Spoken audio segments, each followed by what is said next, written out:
Three, two, one, podcast. Hey, Tony Leone. Hey, how are ya? How are ya? Welcome, guys. Welcome to my tasting flight. Tonight, I'll be drinking the Lamplighter Brewing Company's Werewolves of Cambridge. I like Nice. Yeah. Special thanks to my new friend Hannah, friend of Katie's, who brought this beer, had it, and had suggested that I might like it. So, thank you, Hannah. Excited to try it. Anybody that brings me beer is a friend too. I just want to put that out there. Yeah. That's why we're all friends, because we've sent each other beer. There you go. Beer. This is a porter. Oh, Lamplighter Brewing Company is out of Cambridge, Massachusetts.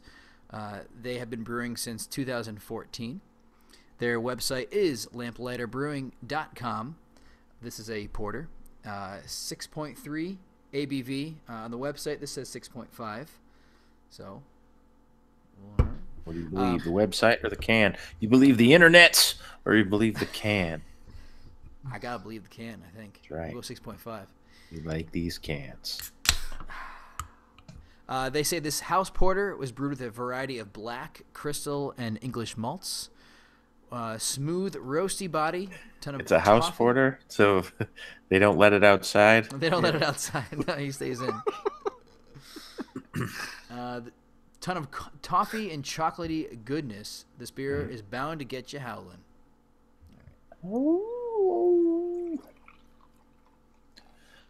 I haven't had this one.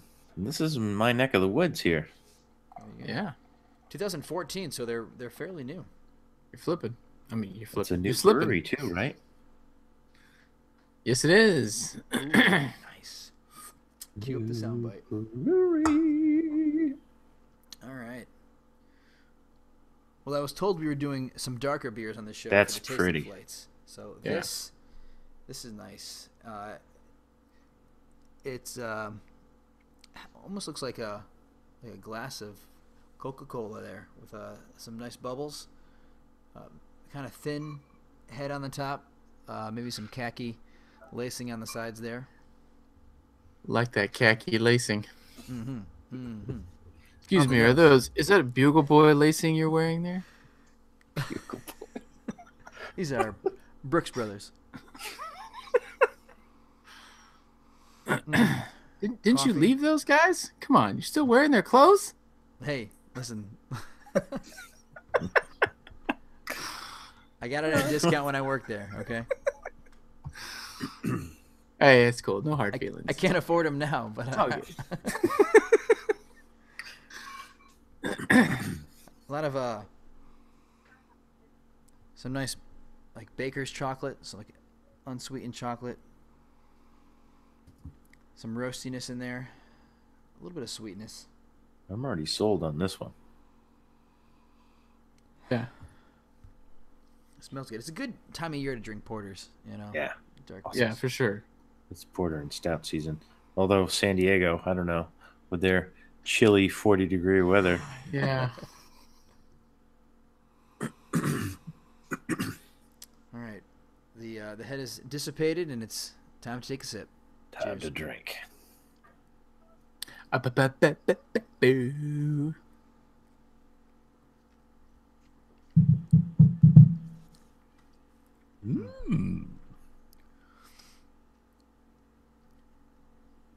It has a little bit more of a sweeter kind of taste than I thought it would have. Almost like you're like imagine you just had a Werther's Original, some sort of toffee candy, and then you had a sip of a porter. It's kind of what I'm getting right now. Oh, Wow. nice. It's got that Anderson Valley kind of butteriness to it. A little bit. I mean, when you say buttery, though, buttery can I be know, like a can bad kinda- thing with I know. beers. This isn't bad. It's I not don't a mean bad. what is it? Diacetyl. Diacetyl. Yeah. One of It's them. usually an off flavor. Right.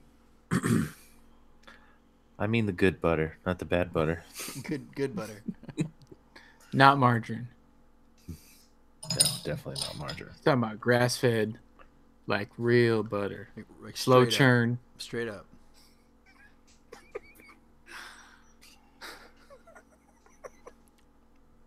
Yeah, it's got that little kind of like I want to say like oily, like residual sweetness, but it's not too much where it's overpowering, and you have that robust coffee notes that are coming through as well.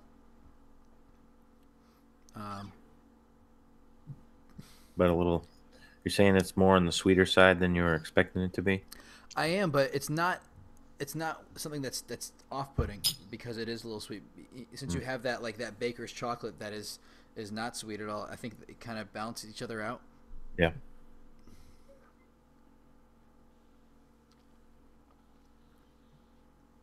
And it's a good ABV. I mean, a 6% porter is perfect. I think. Nothing that's going to be. It's not like an imperial porter. It's not going to be too heavy. It's not going to be too thin, too light. Right. 6% is, I feel like a great balance. Very drinkable. We were just saying how it's a great time of year to drink porters. We're a little on the chilly side over here on the East Coast. Yeah. Yeah, and that's kind of what you're looking for, the cold weather, to have the kind of roasty, chocolatey beers like that. It's not very like you get the coffee notes, but I wouldn't go as far as say that it's roasty. It's okay. You get that the coffee like flavoring, but it's it's not like a there's not like a it's not, I wouldn't call this like a robust porter. Okay. Or a toasted porter. Or a toasted porter. Roasted or toasted. My favorite toasted porter. One of my favorite beer descriptions: a toasted porter. Oh, that just makes me want one right now. What is like when you're out in the West Coast and you're thinking, oh man, it's 50 degrees, it's time for a porter. Like where are you at? Like when is it porter time out in the West Coast? I tried so hard this year. When October rolled around, after I was, I was like, okay, I'm gonna hit up some Oktoberfest beers, late September, early October, and then I'm gonna roll into like the brown ales and the porters, in October. And I did. I had a few here and there. And then wintertime, I still want to keep that. I was just thinking, I think it was last night, I was like, I did not get enough. And I feel like winter's already over. It's already springtime here. Flowers are starting to bloom. We've got stuff that's like growing already. And I'm like, okay, winter's over. It's February, winter's over. I didn't have enough stouts. I didn't have enough porters. And that's just kind of how it is for San Diego. But yeah, if you don't drink the beer within the 2 weeks of 40-degree weather. But I still try to stick with the seasons. And so if I go to a brewery, I'll look at their tap list. Like I was just up in, Bishop, California, Okay, near Mammoth. And there's a little brewery in Bishop, and I got their porter, and I forget what their other one was. I had two of their beers, and I was trying to stick with the, darker, whatever. And it was cold at the time. There was right at the foot of the mountains, the Sierra Nevadas, and snow everywhere. Not in Bishop, there was no snow, but anyway, it was cold. So, but yeah, in San Diego, the winter is so short that you kind of have to like take it in pretty quick. There's so many IPAs in this town. Yeah, that's why it's IPA land, because it's always the season for it. Yeah. And here we are drinking the Hot Bullet double IPA, and it's their spring seasonal. It's like, well, I guess spring is, but you know how that goes. Breweries release these seasonal beers seasonal ahead of time. Yeah. I just like to point out, you said that winter is over. It is not over. It is 19 degrees here. Okay. So I think it was probably like 70 or 72 today. It was beautiful. Don't get me wrong. It was beautiful weather. And I'm sure it's colder where Mike is too. I don't He's know if I looking at got as He's looking cold it as up. you are right now. I might be warmer than you. Well, with that hat on, I'm sure you are. 25. Oh, Wow. okay. Well, Yeah, take that, Connecticut. Maybe it is springtime out here. I don't know. food 25. pairings for this guy. What? It's got that the coffee flavor, the that kind of like you said, like that bitter chocolate.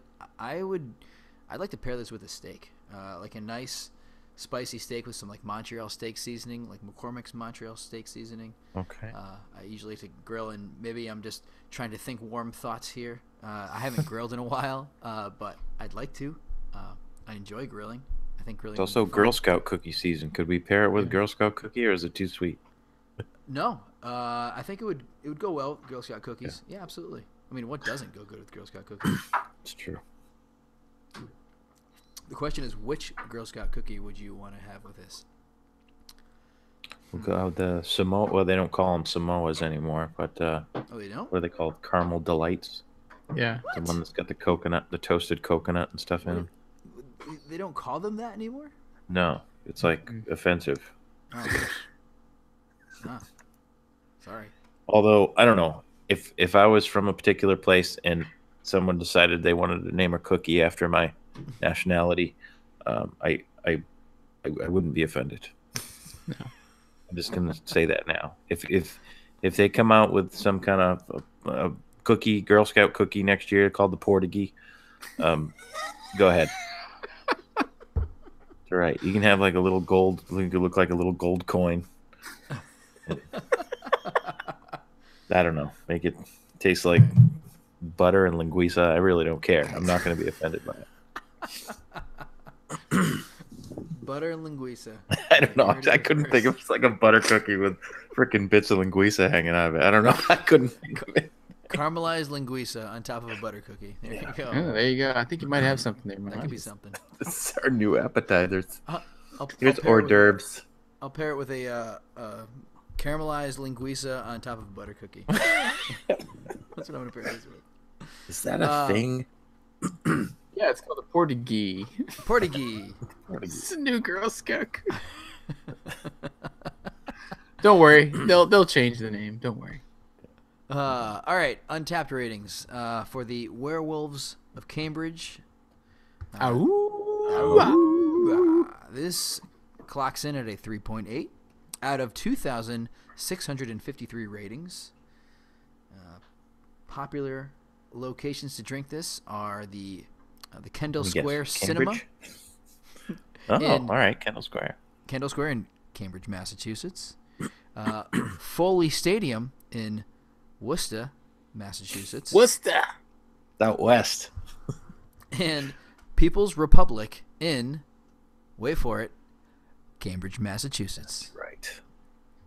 That is local. Keeping it local. Local's fresh. This is the Werewolves Uh of oh. Cambridge. Drop it. No, we're good. Lamplighter Brewing Company out of Cambridge, Massachusetts. Nice. There it is. And, Sweet. I think we're heading out west for the next one. We are way out west, further than Worcester. Yeah. A little bit. All right. Cheers. We'll be back right after this.